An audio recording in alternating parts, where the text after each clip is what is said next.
Hey guys, today's video and the following two videos that I'll be posting on my channel are all going to be about feet.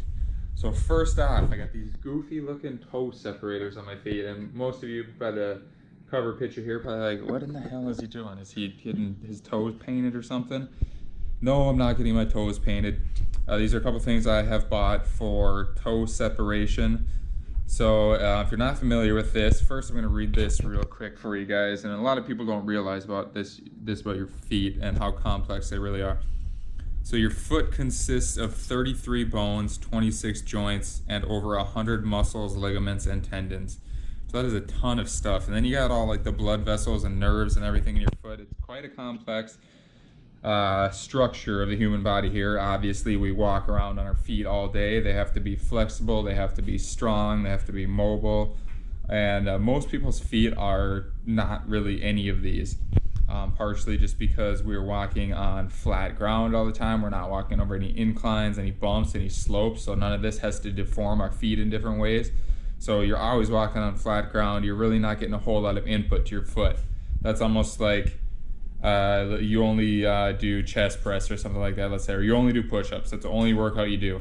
Obviously, there's much more to your upper body than push-ups, but if all you do is push-ups, you develop imbalances. So it's kind of the same way with walking on flat ground all the time. Your foot only gets one specific pressure on it or whatever, one specific demand that it really adapts well to, but then it kind of loses function of everything else. And the point of these toe spreaders also, people are wearing shoes, and I'm going to do a separate video here on shoes. Look out for that one, the minimalist footwear specifically. So most shoes are kind of designed for aesthetics and not function. So like if you think about it, women's dress shoes obviously horrendous for foot health. They get a pointed toe, which, I mean, if you look at your feet, even without these toe separators on, your feet get wider towards the end. They go from narrow to wide, almost like a triangle or a cone shape. And your shoes should not be pointed at the end because your feet are not pointed at the end. It's absolutely goofy nonsense just for looks. And even men's shoes really aren't much better.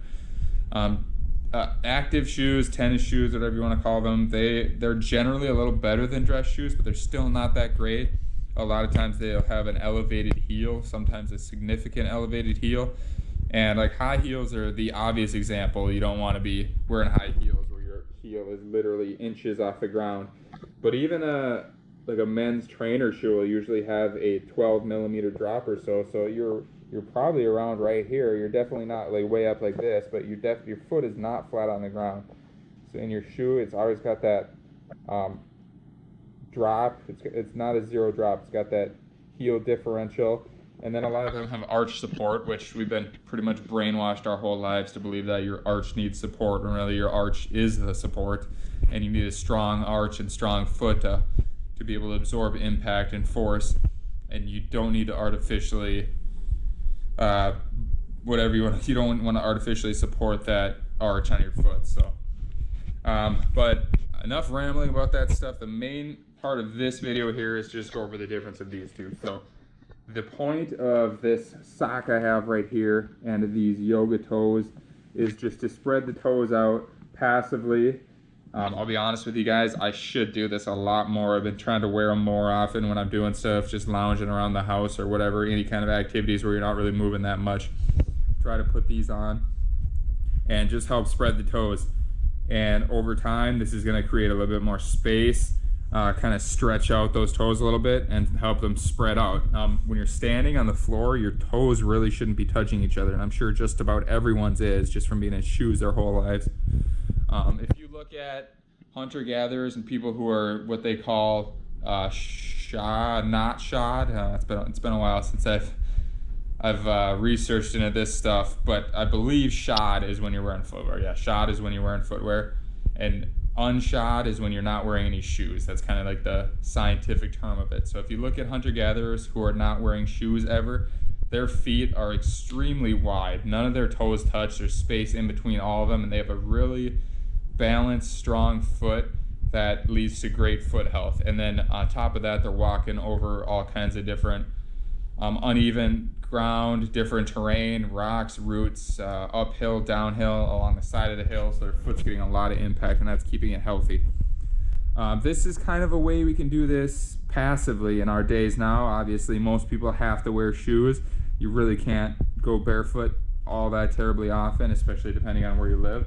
So this is just kind of a good option to help spread those out. It requires nothing from you besides putting them on. So definitely a benefit there. These are not going to be like a cure-all. They're not going to magically fix all your foot pain, but they'll definitely help. And they're relatively inexpensive. I believe these yoga toes here were like $15, and they're just silicone. These socks were probably about $15 too, and they just have basically like really thick pads in between the toes. As far as which ones work better, I think these yoga toes work a little bit better, and they're also easier to take on and take off, and they're not as warm, which if you're in the winter, you like to probably wear these socks because they kind of keep your feet warm at the same time. If it's in summer and it's warm out, you probably would rather have these.